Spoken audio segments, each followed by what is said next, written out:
Hey, what's up guys, Rockskull here, and I think a lot of us have our personal major grievances with ARK Survival Ascended, whether that be the pricing, performance, etc. However, for this video, I wanted to go over the little nitpicks I have with the game, as it is stuff more likely to be fixed in the future. Starting in the main menu, the first thing that bothers me is not hearing the special themes in the main menu when you're on a specific map, or during an event anymore. Like, I get it, new epic ASA theme from Gareth COOK, that's really good, but just opening up the game hearing those other themes was so iconic to the experience for me. It really got you into the vibe of the current map we were playing before even loading in. Also, actually, an update to this, the ASA theme seems to have just been completely removed for some reason. Now it just plays the old theme, which is cool for nostalgia's sake, but I'm a bit sad that a completely new theme was just yeeted out of the game for what feels like no reason. Speaking of music, I think they gotta let Gareth COOK cook a bit more with ASA. He said in a recent Extra Life interview that he would like to make some ambient themes for the game when you're just doing basic stuff. I think this could be huge because when you're on those long flights when nothing is happening, the game can feel the most dull for a lot of people. There's a little bit of ambient music during this and similar moments could go a long way. If any of you have played Red Dead Redemption 2 before, you probably know these kind of ambient themes play often when you're just riding around on your horse.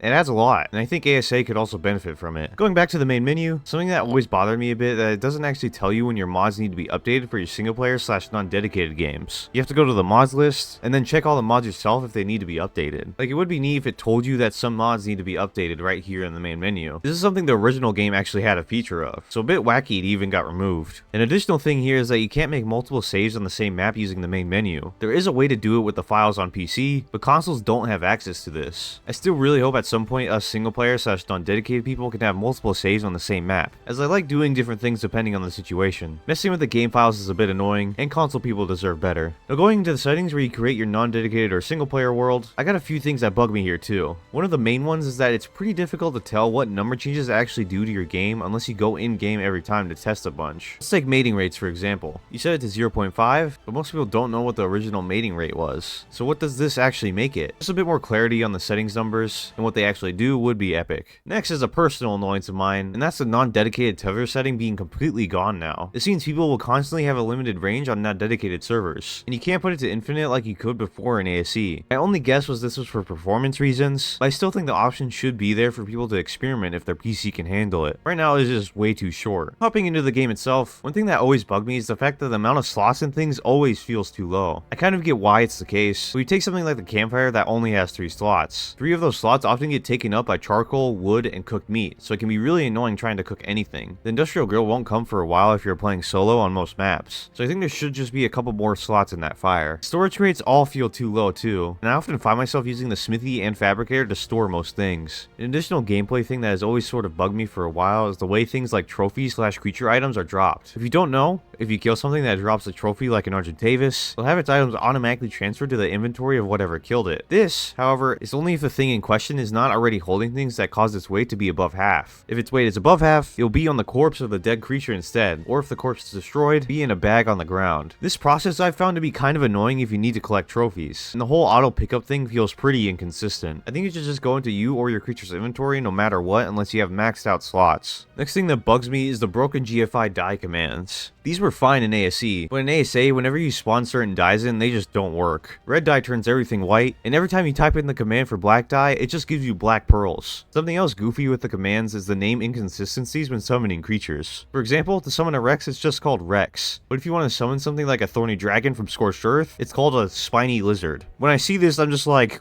why? Its actual name, Thorny Dragon, is literally the same amount of characters. If the creature names in the commands were consistent with their actual names, it would be a lot easier to spawn in. I understand doing those big TLCs for creatures are a lot of work, and probably take resources from bigger projects to a way to do, but at least give my MOSA bro a turn radius buff. If his turn radius was better, or he could at least hit things behind him, it wouldn't feel so bad to use being the supposed king of the ocean. The way the XP boost mechanics work with Explorer notes always annoyed me too a bit. Basically, the only way to give a creature that XP boost with the Explorer note, they have to walk over it themselves. But there are just so many in tight locations that bigger creatures just don't have access to. This forces you to just grab it with your player to only get the XP boost yourself. I prefer if this worked where if you grab the Explorer note, the XP boost is shared with anything you ride on afterwards, or a creature put on your shoulder. It makes it so you can choose within the time limit which creature you want to give that XP boost to. How Onyx AI works in caves was always a bit goofy to me as well. In ASC, they used to just fly in place, but now in ASA they fly around, which I do definitely think looks better, but still not exactly what I was hoping for. I prefer if they kind of that hung on the ceiling like actual bats do real life in caves. There were actually hints of them being able to do this in ASE with this weird backflip happening if they try to land, but it just never seemed to be added for whatever reason. On the island specifically, the central cave in particular, I was hoping would see a bit more love on the switch to ASA. It unfortunately is extremely similar to the lower south cave, with the only new addition being bats. I get that their mechanics are a lot tougher and interesting on their own, but the cave itself is still just super short and bland in my opinion. I think it would have been more interesting if the underwater portions of the cave were used more in grabbing the artifacts similar to the upper south cave in the swamp. The dragon boss fight is seen as the most difficult on the island because his fire breath attack does insane percentage based damage to your creatures. However, something that I don't see people talk about often is that bro sometimes just doesn't want to frickin' land. This seems to happen more frequently in ASA where he'll just taunt you from the skies throwing fireballs and sending minions at you. All the while you can't do anything but just shoot pew pew guns at him. I'm fine with him doing this, I just wish it didn't feel so random because sometimes he will land straight away, while others he might never touch the ground. Another weird thing about the island is how the bosses seem to be ranked in difficulty. Broodmother currently gives you the least amount of element, and also is the only boss that needs 3 artifacts to spawn in instead of 4. However, most people nowadays consider it a lot tougher than the Megapithecus. I can understand not wanting to switch the tribute, but I personally would like if the element reward for killing the Broodmother was more significant with how difficult this fight can be. Moving to Scorched Earth, something that always bugged me about this map is just the constant spawn killing that happens. Like literally as soon as you spawn in, you can have something chasing you, which just makes it super annoying and feels RNG based. Personally, I like if there's some spawn kill prevention in place to prevent this from happening less often. Additionally, on Scorched, your bros still just don't freaking shut up. They are supposed to help you be prepared for upcoming storms. They just keep making noise even after a storm just passed. They do it for so long too. It bugged me and my friends so much while we were playing, I installed a mod specifically to be able to silence the cute little thing. Final weird thing about Scorched Earth I wanted to mention is the fact that ghillie armor outclasses desert cloth when it comes to heat insulation. Personally, I just love the look of the desert cloth armor, but I find myself putting on ghillie instead late game just because of how much better it is at heat insulation. You'd think the armor specifically made for a desert map would be better than this. Moving to Aberration, every time I try to go anywhere in the green zone, I just get absolutely pelted by these goofy Yailing without being able to do anything myself. Like the green zone was already bad enough with the Spinos, Karkanos, and Ravengers everywhere, but now I also have to deal with planes from World War II constantly. I get why they spawn here, just the amount of spawns needs to chill, man. A weird thing about Aberration is the metal rich rock inconsistencies. In ASE, it was only the glowy rocks in the blue zone that would give you a ton of metal, but now some glowy rocks have the mechanics of regular rocks, making it all very confusing. Just make these ones not glowy, please. The AI in ASA is pretty goofy, but when it comes to Reaper taming in particular, it gets really frustrating for me personally. When it comes to traps, they tend to try to avoid them, but there are random times where they will actually follow you in. I can respect it avoiding traps if it was more consistent on doing it, but currently it just feels random on whether it'll follow you in or not. For Extinction, I just have to mention attacking creatures getting stuck on absolutely everything during OSDs. They also just spawn underneath the mesh still just like ASE. It makes it all just a very unfun time. While I do like the feature of being able to see creatures with the whole blue ring thing now, this feature feels a bit inconsistent. It doesn't make up for them things spawning underneath the mesh. Also, if you ever listen to the Titan OSDs online, you may realize they have these super epic beginning and ending themes to them.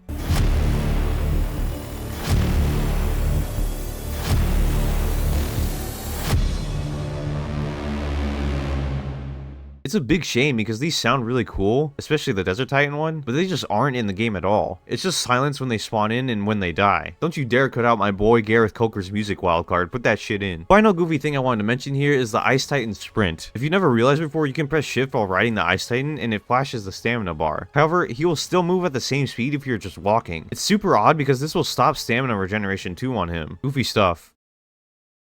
That's going to conclude all my minor nitpicks with ARK I could think of. What minor thing bugs you about the game? Feel free to let me know in the comments. Thank you all for the support as always, and I'll see you in the next one. Peace. Rock skull. All I want to do is stream all night. Lobby full, rock skull. Never gonna play with me, but it's alright.